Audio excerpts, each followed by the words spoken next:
As an actor, I'm always looking for a beautiful and comfortable lingerie that adds an extra touch of elegance to any outfit.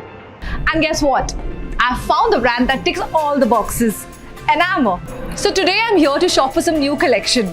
And not just that, I'm also here to share some tips on how to store your beautiful lingerie and how to take care of them. So let's get started. Girls, you should always hand wash your bras. Do not iron your printed bras. Also, do not use any hard detergent or bleach on your favorite pics. It's always good to take care of your laundry. And don't forget to replace your bra every 6 to 9 months. Either keep changing it every time. And when it comes to storage, I'm very particular about how I'm placing my lingerie.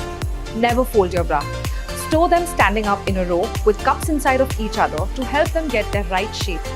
This will help you to find your right lingerie in your drawer. Panties can be folded neatly and stored too. So enough of hacks for today. Now guys, let's shop.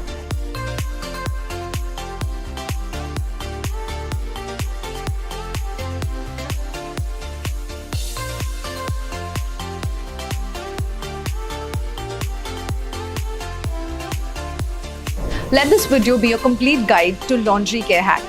Thanks to Enamor for making me look so happy and confident than ever. Bye.